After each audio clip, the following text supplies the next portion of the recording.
Alhamdulillah, thanks once again to Sayyid Haidar Jaizani for that wonderful recitation.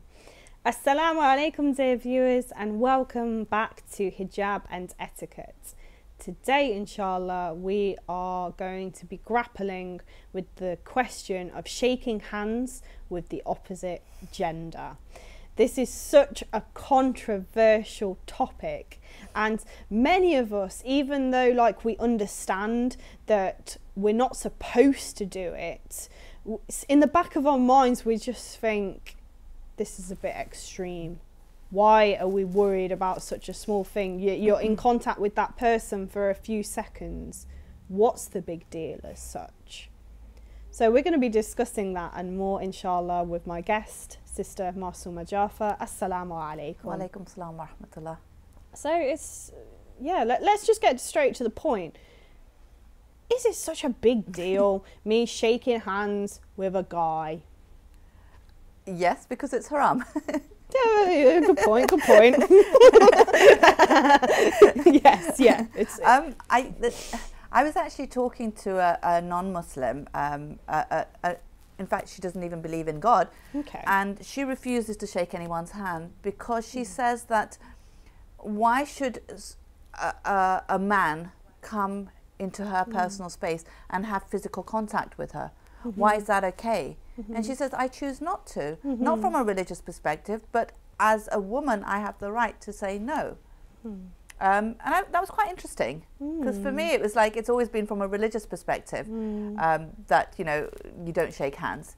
So she's not only not a non-Muslim, but she doesn't even believe in a religion. Yeah. But she says, no, that's my right to decide who I want and who I don't want to touch me. Yeah. So yeah. it's interesting. Yeah, but I think the problem is, like you're saying, although we know that it's not allowed, we, at the back of our minds, we think it's such a small thing. Is it really that big a deal?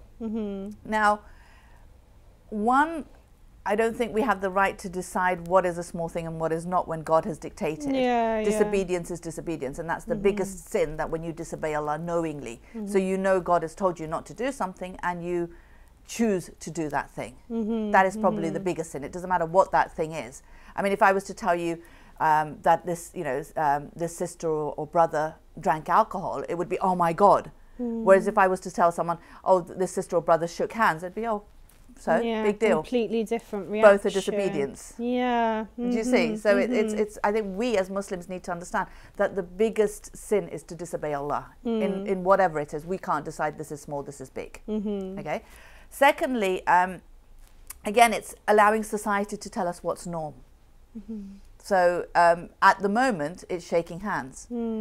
Slowly, it may get to hugging, or just, you know, giving a kiss on one cheek and the other. Where do I stop it? Where do I say, oh no, okay, now this is too much? Yeah, potentially in future it might be normal for, if me and you meet up for a coffee, we'll have to kiss each other on the lips. You don't know. And again, that if that's considered as normal, do we go along with it? So it's that concept of, you know, in the olden days, men would tip their hats at the ladies and you know, and acknowledge them like that. They wouldn't touch them. Whereas, you know, as society's becoming more and more civilized, as they say, you know, there's more physical contact. Now, how can that be okay? Where do I stop it? In fact, talking about hugging and everything, one of the things I think we need to be realistic about is we need to understand what we're doing, you know, that this is wrong, and be comfortable saying it's, you know, that I'm not going to do this, and explain it, but explain it respectfully. Okay, because one of the things that comes up with, oh, but the other person may take offense and it may be disrespectful and things like that. So it's, no, if I tell someone I'm not shaking their hand, but do it in a respectful way, then and be open to them questioning why I'm not doing it. And when we shy away from that and make excuses, is where problems arise. And my husband's got a friend who was in one of his lectures, and they were talking about shaking hands and how it was wrong. And this man sort of said, oh, but I've always done it, and I didn't, you know, I didn't think there was anything wrong with it, but now I'm sitting back and thinking maybe I shouldn't be doing it. So my husband said that's a really good step, you know, the fact that you're thinking about it, you know, and realizing. So he's saying from now on don't do it. And he says, no, yeah, okay, but he says there's this one person that I have a meeting with once a week, who's a woman, and I've always shaken her hands. How can I now tell her I'm not going to? Oh, I see. So, you know, he was like, and my husband's saying, just be open with her, you know, just tell her, look, you know, I've realised that, you know, this is wrong and this is why it's wrong and so forth. And he's like, yeah, no, I don't think I can. So he decides that he doesn't want to shake her hand, but he doesn't want to tell her he doesn't want to shake her hand. So he goes into this meeting thinking, okay, if I'm holding something in both my hands, then she can't shake my hand. So we'll be okay. Around it, yeah. So he goes into this meeting and he's got his, I don't know, laptop in one hand and some files in the other hand, and you know, he's got his, and he walks into this meeting, and she sees him, and she looks at his hands, and he's like showing her that he's got both his, and she goes and kisses him on the cheek. Oh, okay. And he was just like so stunned, and he was like taken back, and he was like, oh my God. So again, you know, showing you can't control what other people will do. You need to be open and honest and respectful in the way you tell people. And the other thing I think which is really important is as Muslims we cannot be sending mixed signals. Yeah, we need to be firm, straight to the point. And it's the same for men and women. Okay, so we need to, I mean, I remember a time when I went into this meeting, which was an official meeting, and I was dressed in a trouser suit. So I had like my jacket that came down to my knees, and you know, baggy trousers and so forth, and I had my headscarf on and a shawl and so forth. And I went in, and I was introduced to the person who was heading the meeting, and he held out his hand to shake, and I sort of said to him, I'm sorry, I won't shake your hand, please don't take offense. You know, it's something that I don't do, and I'm quite open for you to talk about it, you know. Okay. And he said, oh, so sorry, I'm really, really sorry. And I said, no, you don't have to apologize, it's fine. And he sort of, you know, was okay with it. The very next person who came into the meeting was another Muslim woman, dressed like you, with a chador and an abaya and everything, fully. You could actually tell she was Muslim. She looked the part. She actually amazingly, perfectly dressed, right? She walks in, she's introduced to the same man, and he's standing there. This time he's not putting his hand out because I've already told him. She puts her hand out to shake. Oh, I see. Okay. And he's looking at her and he's looking at me, and he's so confused, the poor guy. He didn't know what to do. And he sort of gave his hand, and he was like, he was wondering whether I was going to say something. And I thought, it's not my place to say because it's her choice. But it's us sending mixed signals. You know, she looked more Muslim than I did in her outward appearance. But do you see what I'm saying? It's like it's not fair on the non-Muslims because they really don't know what is acceptable behaviour and what's not around They don't know where they stand, absolutely. Exactly. Yeah, it just shows us that we really need to know our deen, because the reality is we don't know our deen. We know all these quotes from the Imams alayhim as-salam that we rattle off and we use as captions on Instagram, but we don't live by these principles, unfortunately. And the other thing is, I think we think when we make choices, that's my right to make a choice. But we don't realise, as a Muslim, if I'm making a choice, you're affecting all other Muslims. Yes. Because you're making it more difficult now for other Muslim women or men not to be put in a position where now they'll shake hands. We are one body. We are one ummah. Exactly. And it says, you know, if one part of the ummah is hurting, then the whole part will hurt. And it does. It's like if one Muslim does something wrong, it affects the whole of Islam. And we see that from, you know, these handful of terrorists who call themselves Muslim, how it's affected the whole of Islam because of their actions. Although they're not Muslims, the fact that they just call themselves Muslims has affected all of us. Yes, and it's so selfish. These individuals, you know, they've gone off and to do jihad in Syria and Iraq, and they think that they've done such an amazing thing, when actually the Muslims, the proper Muslims that have been left behind in this country, have suffered as a result. And the fact, like, as well, like, most of the casualties by this terrorist group Daesh are actually Muslims. Innocent and proper Muslims. Innocent proper Muslims just getting on with their daily life, who don't want anything to do with that kind of activity. No, for sure. But going back to the handshaking, I think that's the thing with us. I think we're afraid more than anything of disrespecting someone because we want to be polite. And if we think like most of the time we when we go to shake someone's hand, it's not as like in a social environment as such, it's more like in a work environment when you're going into a business meeting. So like you want to give that good impression. So it's not so much like, you know, we're making excuses because we think, I don't know how to explain this. It's not that we're not making excuses as such because, you know, we want no, actually I'm going to take that point off together.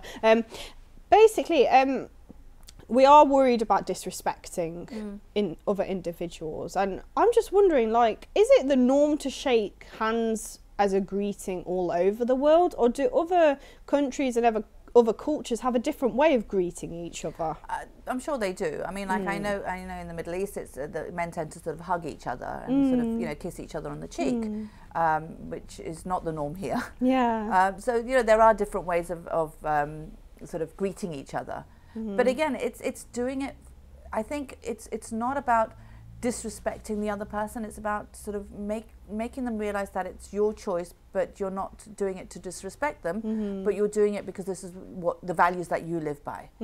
So again, you know, it's like when someone says, you know, they put that, it's like I'll actually put my hand on my chest and sort of, you know, like, it's so nice to meet you. So it's like they can see the sincerity and the humbleness. It's not from arrogance that I'm coming and saying to you, I am not going to shake your hand because you're beneath me. You know, it's that sort of, you know, showing that humility, making them understand that these are the values that you're living by, and it's got nothing to do with them as a person, but it's to do with you as a person. Yes, yes. Yeah, and I think one of the other things that is really, really important is that this ruling is not only for the women not to shake, Muslim women not to shake men's hands, but for the Muslim men not to shake women's hands. Yes, absolutely. Sometimes we're a bit too tough on the women, and the men, like, you know, they're a bit too chilled out. And not that we're attacking the brothers. we love you for the sake of Allah.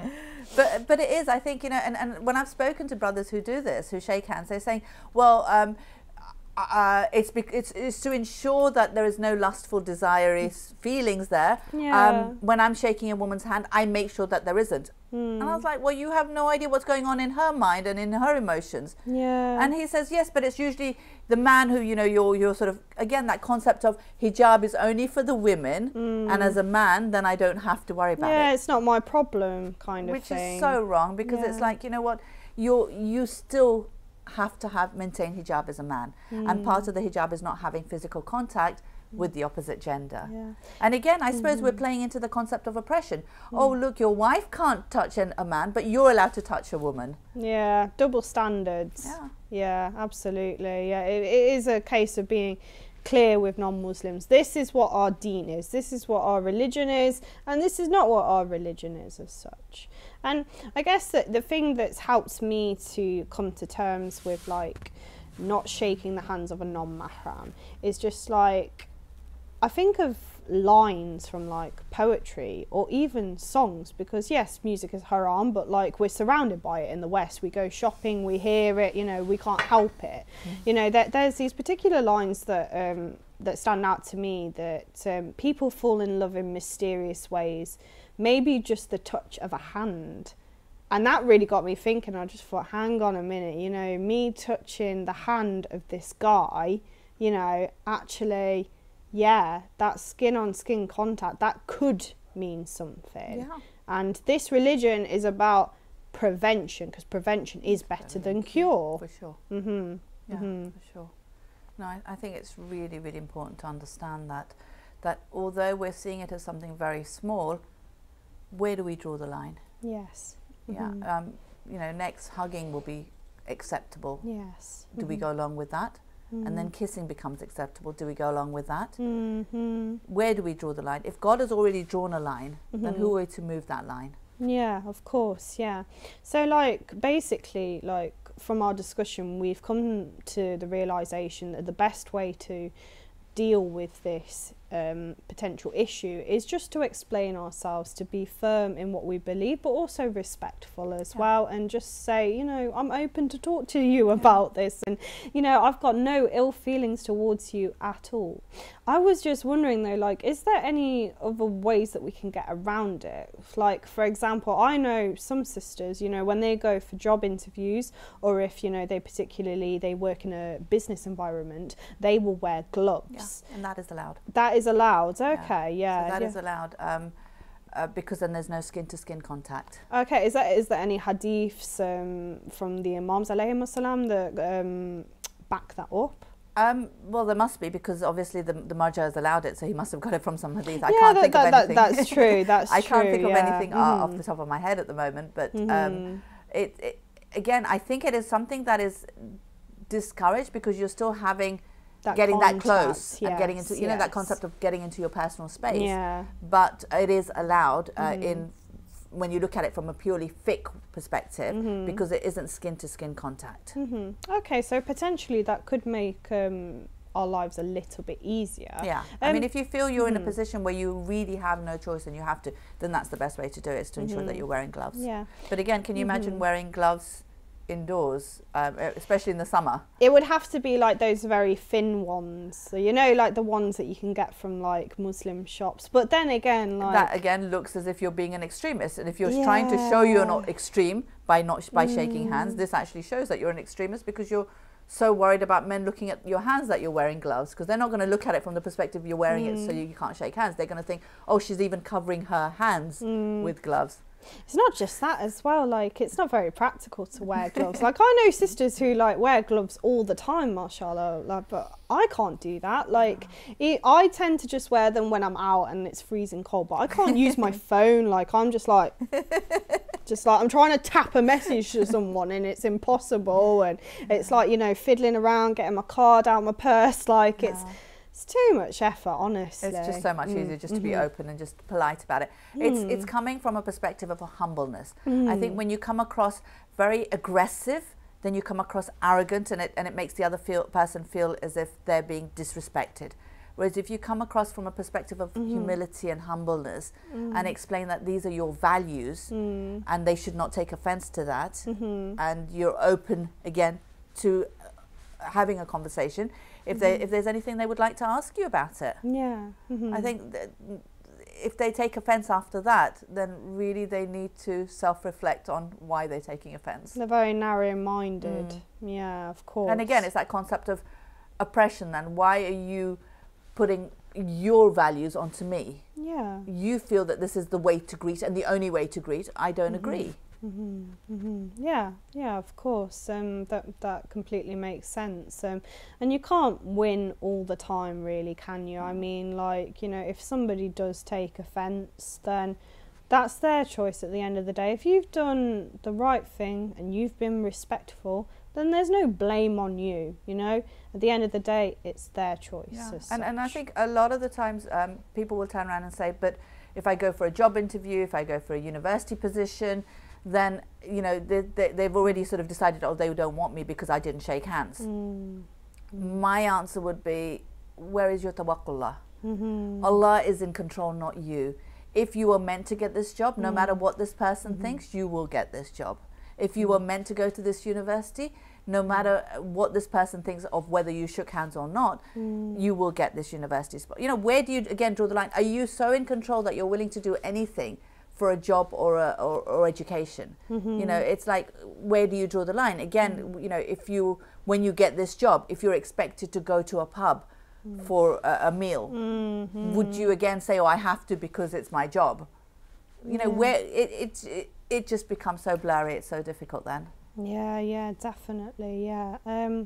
Another way that I've just thought of maybe someone getting around the shaking hands thing is, like, particularly if you have a long sleeve, for example, just like pulling it like all the way like this. Well, maybe not like all the way, but just like halfway. So, like, you know, the guy comes up to me, I'm just like, right, hang on one second, I'm just fiddling my greetings, sir, you know, that kind of thing. Like, I don't know, like. But there would still be some contact, right? Unless yeah, you took it all the way. Yeah, you would literally like have to be like. And again, is that not disrespectful because you can't be bothered? Yeah, it looks very strange, doesn't it? It's just like, what's this girl doing? Like, she's a bit. Has she got something wrong with her hand? And again, I think, you know, doing things like this, we're told that this makes you actually look very unconfident. Because in interviews and things, if you've got your sleeves like this, they actually look out for things like this and think that you're being very unconfident. Again, you know, what they want in universities in a job is a person who is confident enough to carry out that job or to learn what needs to be learned. So if you're showing your confidence, but at the same time not your arrogance and not, you know, your ego, and you're showing that you're a person who stands by values, surely any employer would want you. Yeah, and we as Muslims, we should be more confident than anybody, because look at who's at our back. We've got the Lord of the world, like he is the controller of our destinies, and we have the Ahlul Bayt alayhim wassalam praying for us all the time.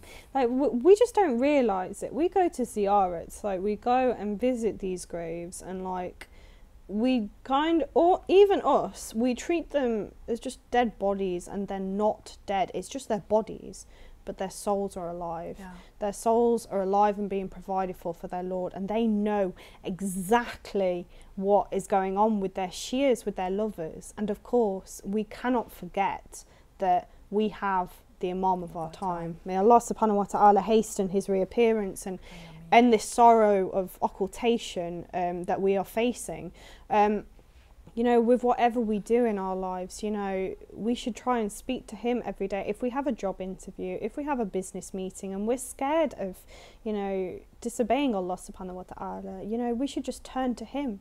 Because doesn't he say, like, I know the affairs of my shears, and if you pray for my reappearance, and if you even think of me, I will pray for you. Like, isn't that just the most beautiful thing? It is. And again, you know, we have so many du'as, so many, you know, surahs in the Holy Quran which will give us confidence. We have, again, the names of Allah. So when you're going into an interview and this person is coming across very arrogant, Ya Mutakabbirun, you know, the one who has pride, and only Allah has the right to pride, no one else has the right to pride, because we don't own anything to be proud of. So again, you know, just reciting that to remind yourself that only he has pride, and if this person has pride, Ya Allah, take it away from him, because he has no right to that pride. And showing and seeing that person sort of becoming humble because Allah is in control. It really does work. You know, these names have such strong effects. These du'as that we recite have such strong effects. You know, the Holy Quran is so strong, the Ahlul Bayt, and you know, we have so much which we don't use, and we go into these interviews and think, I'm in control, I can do this, and therefore I will disobey Allah to get what I want to get. Whereas I can do it with, you know, all of these things on my side, using the tools that Allah has given us, and actually become successful not only in this world but in the hereafter as well. Inshallah, may Allah subhanahu wa ta'ala make that possible for all of us. I'll share a secret with the viewers. Whenever I'm faced with a situation that gives me anxiety, I always recite Surah Al-Fil, because Imam Sadiq alayhi salam, he says, whenever you're in a position of hostility and anxiety, recite this surah, because it tells the story of how Allah subhanahu wa ta'ala protected the Kaaba in Mecca from the army of elephants. And we know, you know that with Surah Fil you have to then recite Surah Quraysh as well. Yes, of course. Yeah. More Quran the better, inshallah. But thank you so much once again for joining me on Hijab and Etiquette, my dear sister. Now, up next, my dear viewers, we'll be answering your fiqh questions and